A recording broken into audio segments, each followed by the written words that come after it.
Hey guys, welcome back to my channel. I hope you're all doing really well today. So I am back today with another fall sewing project, and today I'm going to be making a pair of wool trousers. This was a really fun project for me and I'm excited to show it to you guys. So the fabric that I used is from Mood Fabrics. It's this really pretty houndstooth fabric and the colors are kind of like a sage green and a peachy pink color. I think it's so nice and a really unique color combination for something like a wool in the fall. I think it's a beautiful fabric. And let me show you the pants, how they turned out. So here's what they look like. I used a Paperbag waist pattern. The pattern is from Apolline Patterns and it's their Gabin pattern. I think that's how you would say the name. And I used this in the summer to make a pair of shorts, if you guys saw that video. And now I have made the long version. I actually altered these also to have a flared leg instead of being a straight leg, and I think it turned out really well. This was a really fun project for me because I'm not super experienced with sewing with wool and I'm also not super experienced with tailoring techniques. So I got to do these welt pockets, which I finally feel like I'm getting the hang of. So I hope you guys will enjoy watching the process, and I'm just going to go ahead and jump right into the sewing. So to get started today, I am just laying out my fabric and I'm going to go ahead and pin down my pattern pieces. I'm starting out with the pant leg front and back pieces today because these are the only two I will be making any alterations to. I decided I wanted to change the design from this tapered leg to be a little bit more flared. So I'm also adding a little bit of length because I just find pants are typically a little too short for me. And then I'm adding 2 inches to either side of this piece and then tapering that up so that it just creates this flared shape. After I've drawn that onto my fabric, I'm just going to cut these 2 pieces out. And also just a quick note here, my fabric is doubled over, so each of these pieces I am cutting out twice.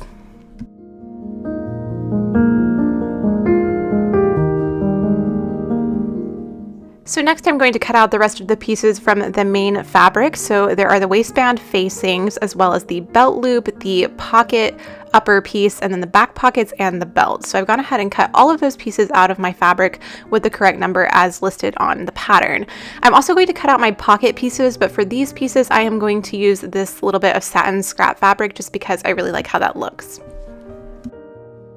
So now I can get started sewing, and first things first, I'm going to transfer the markings from the back pattern piece on to the back fabric pieces. So there are markings here for the back pockets as well as darts, and I'm just using pins here to transfer those markings and then tracing it out with a pencil. So I am drawing the lines for the back pocket markings as well as marking my darts.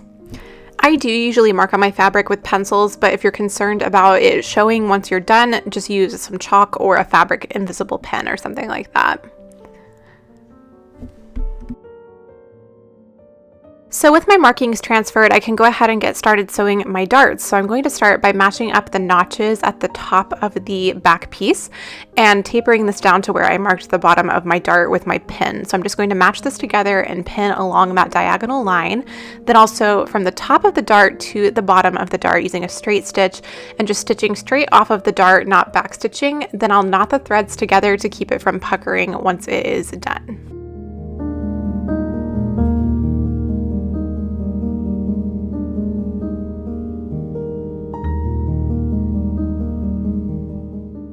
Once I finish sewing my darts, I'm just going to trim off the threads and then press them to one side, making sure everything looks really nice and neat. So with my darts done, I can go ahead and move on to the back pockets, and this is the most challenging part of this pattern for me. I find it a little bit tricky. I'm going to start by fusing a little bit of interfacing to the back of the pant leg pieces so that this is just stabilized and won't stretch out of shape as I stitch it in case I need to undo it or anything. Then I'm going to take my back pocket pieces and just mark in 1 centimeter from the edge on these. Now I'll take those back pieces and line them up with the marked pocket markings on the back of the pant leg, and I'm going to put 1 below and 1 above here. Then I'm just going to stitch along the edge of each of these pieces, backstitching really well and stopping where I marked that 1 centimeter marking.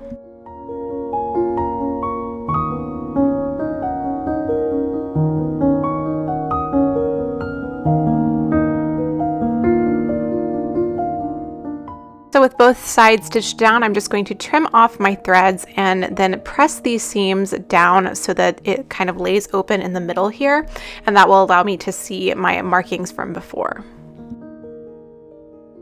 So next up is the most intimidating part of making a welt pocket. I am going to cut along those lines that we marked very carefully and then turn the two pocket pieces towards the inside. So I really took my time with this, making sure that everything was laying really nicely. And then the top piece I'm going to press down nice and even, but the bottom piece you want to stick up through the opening just a little bit. It's about 1.5 centimeters here, I think. And I pressed that down really flat. And then I just decided to stabilize this a little bit by top stitching along these small edges of the pocket opening. And that just keeps everything laying really nice and neatly. So now my pockets are looking really good, but they're not exactly functional yet. So I want to sew up the pocket on the inside by putting the right sides together. And then I'll just stitch all the way around the edge.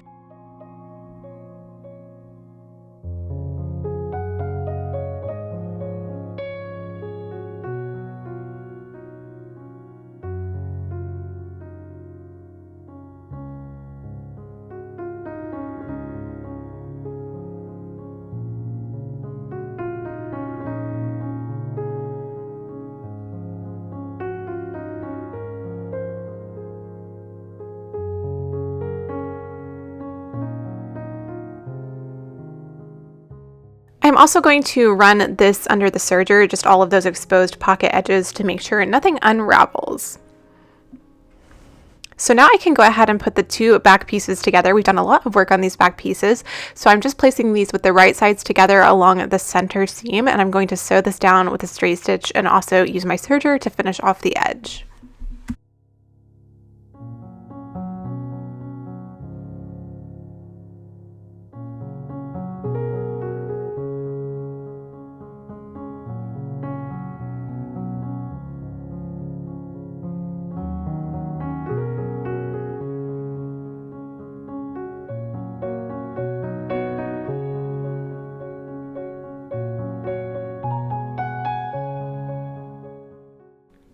So now we can move on to working on the front pieces of the pants, and there aren't as many details here, just a couple of pleats. So I'm transferring the markings for the pleats here using pins and cutting a couple of notches in the top. And then I'm just going to pin the pleats together and top stitch along the top just to secure that in place. I will leave my pins on the bottom of the pleats as the markings indicated, just to keep that secure until we top stitch it later.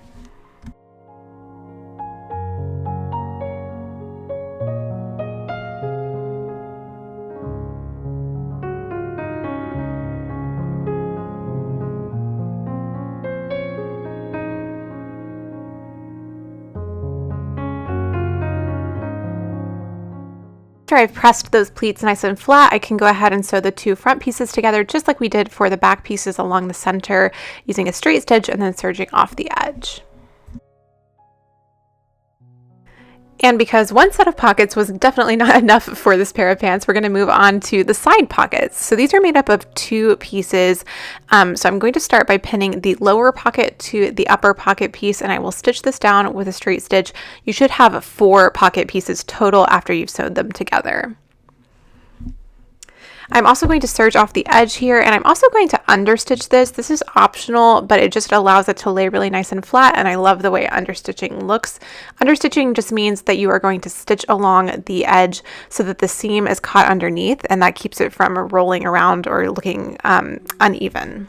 So once my pockets are put together, I can go ahead and attach them to the sides of the pants. So I am going to pin these down with the right sides together as it's marked on the pattern, and just stitch these down with a straight stitch. I'm going to make sure to backstitch really well so that they're nice and secure, and there should be one on each side on both of the front and the back pieces. I'm also going to go ahead and serge the entire edge of the pant front and back, just to make sure that everything is finished off before I sew my side seams.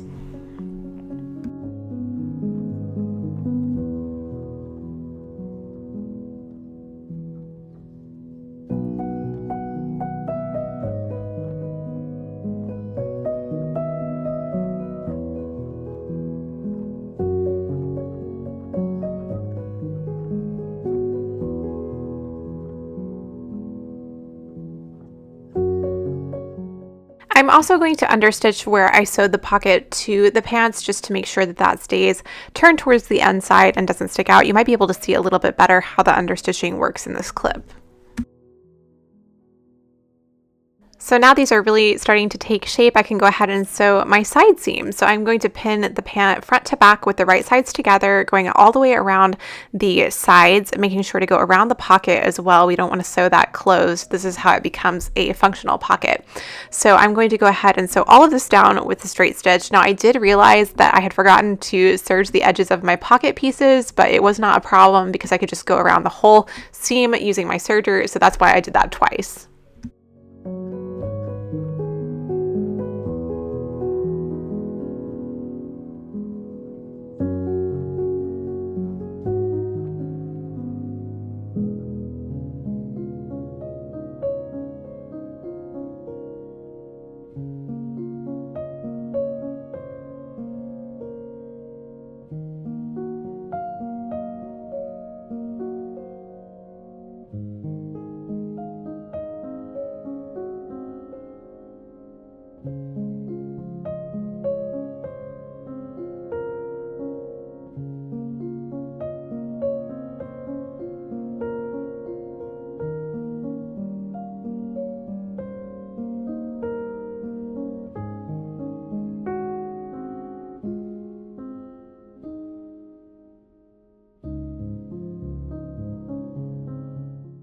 So with my side seams sewn, I can go ahead and press that side seam nice and flat so that everything is looking really nice and neat.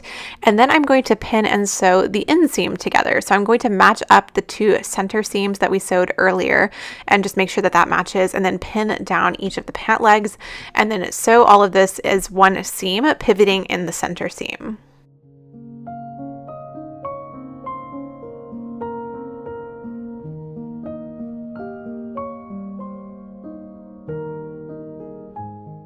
I'm also going to use my serger once again to finish off this edge.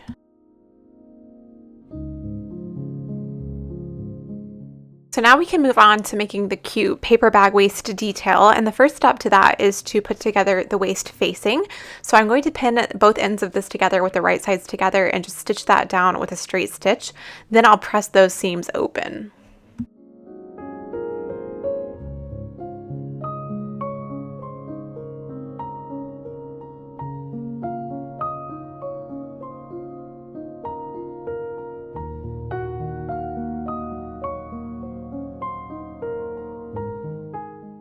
I'm also going to go ahead and press up the lower edge of the facing about 1/2 inch, and that's just going to keep the raw edge from showing once everything is put together. So now I'm going to go ahead and attach the facing to the waistline. So I'm matching up the side seams and just pinning all the way around. Then I'll stitch this down with a straight stitch and turn it towards the inside. You want to make sure those pleats stay nice and flat here. So this is why I pinned them before, because I don't want them to bunch up underneath while I'm sewing this. So I'm turning the facing towards the inside, pressing everything nice and flat, and then I will pin all the way around the waistband that we just created.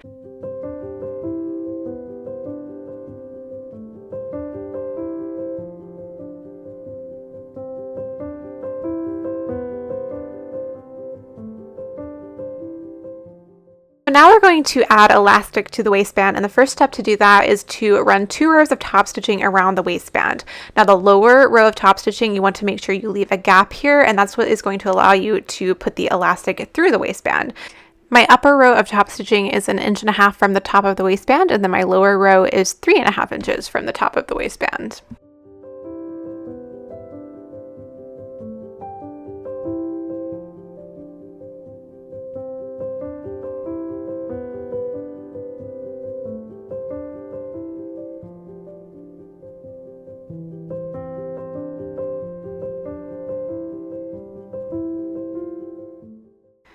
So once I've done that top stitching, I can go ahead and add my elastic. So I've cut a piece of elastic to fit comfortably around my waist, and I'm just going to thread that through that opening. Then I'll just layer the elastic on top of itself here and use a zigzag stitch to sew it together.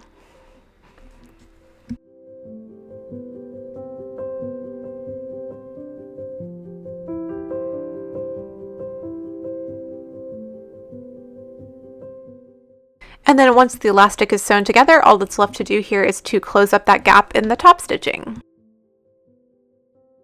And And then one final waistband detail, I'm going to add the belt loops. There are 4 of these and each is made out of 2 pieces of fabric. So I'm going to start by layering the fabric together and then stitching along the longer side. I'm going to go ahead and trim the seams just to reduce the bulk here, and then I will turn these inside out and use my zigzag stitch just to stitch over each of the raw ends.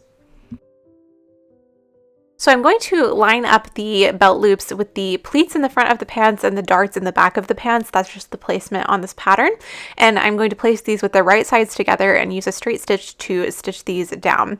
Now you'll notice that that was just one side of the belt loop. So to do the lower side, to make sure that nothing shows here, I'm going to pin this down and use my needle and thread to sew it on by hand.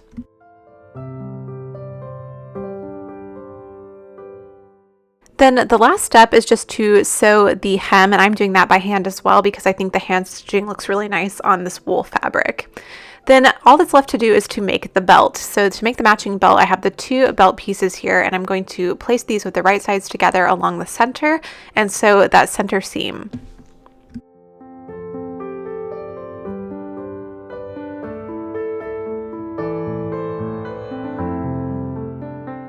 Then once my center seam is sewn, I have this nice long piece and I can fold this in half and stitch down the length of it, leaving a gap in the center so that I can turn it right side out.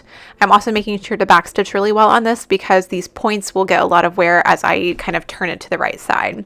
Then I'm going to turn my belt right side out and then I will press it flat, and I'm just going to sew up that gap that we left in the center using a needle and thread and an invisible stitch.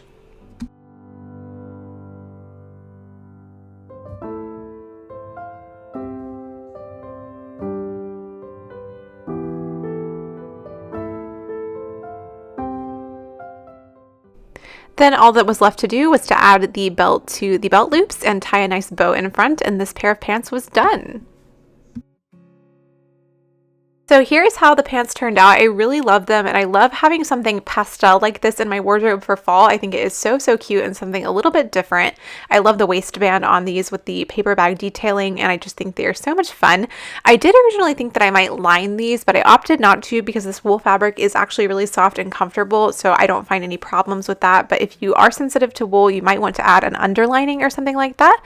But yeah, I'm really happy with how they turned out. Sign was given, it's in the way you move. Alright guys, that is going to be it for today's project. I really hope you enjoyed seeing how it came together. I had so much fun sewing these. It was just a little bit of something unique for me. And I have a lot of sewing projects coming up in the next couple of weeks. I know I've taken a little bit of a break lately, but I've got a lot of things that I've been working on that I'm so excited to share with you, and a lot of holiday stuff coming up pretty soon as well. So I hope you guys will look forward to that. If you're not already subscribed, you can go ahead and click that red button now if you would like to stay tuned for my future videos. And if you want to find me on Instagram, my username over there will be here on the screen if you want to go check me out over there, and I would love to talk to you on Instagram. But that is going to be it for today's video. Thank you so much for watching, and I will talk to you next time. Bye! So